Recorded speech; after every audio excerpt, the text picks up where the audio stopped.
Hello, everyone. I would first like to introduce you to my literacy learner, Markaya.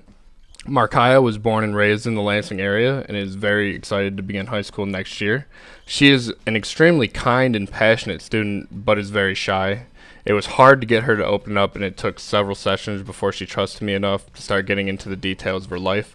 She does not describe herself as a regular reader, and very few books actually catch her attention, according to her. She spends her free time hanging out with her friends, going on walks with her mom, and binge watching Supernatural. She is also very excited about joining the Waverly High cheer team next year, which is one of her favorite hobbies. She says when she does read, she prefers her books to be of the murder mystery genre.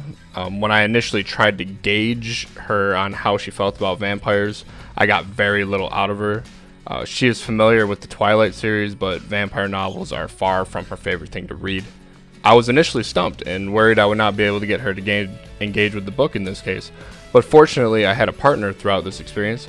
Sydney and I both got paired with Markaya, and the benefit I received from having a partner in Read 180 cannot be understated.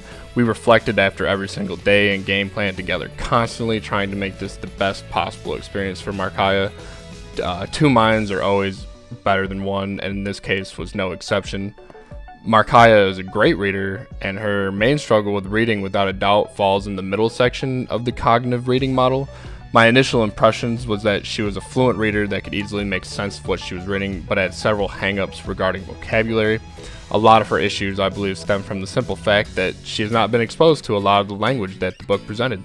A lot of the words that she was constantly being hung up on were words that would not be spoken in her everyday life conversations. Since she is not a big reader, she probably would never have heard most of these words before. To address this, whenever Markaya would come across the word she did not know the meaning of, Sydney and I would first go over the phonetics of the word, ensuring she pronounced it correctly. Then we would use the word in a context she would understand. For example, she had never heard the word sustenance before.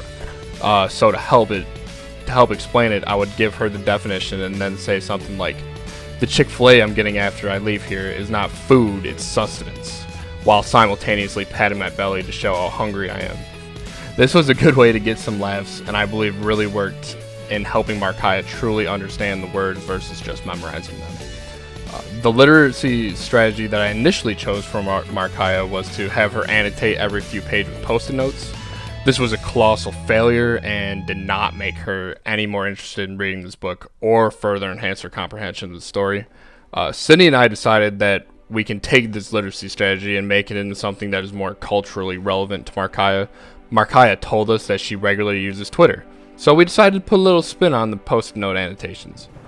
We created a Twitter page for Vlad, and every couple of pages we would have Markaya tweet from Vlad's perspective.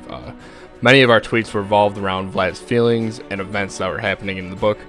I found this strategy to be very successful and really helped Markaya engage with the book. There was a marked difference in her interest in reading after we started recording her reactions in this way.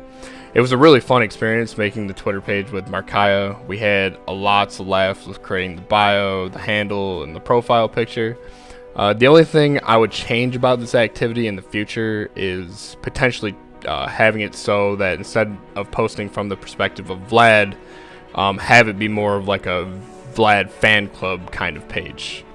Sometimes we felt very limited in what we could actually say in the tweets because the Twitter was from Vlad's perspective, and I think the strategy could have definitely benefited if we could have gone far beyond that. Overall, my experience with Read 180 was very positive and was my favorite thing I've done so far in my MSU academic career. Markaya ended up giving The Chronicles of Vladimir Tod 5 out of 5 stars and said she was extremely excited to read the next books in the series. So it really makes it worth it in that.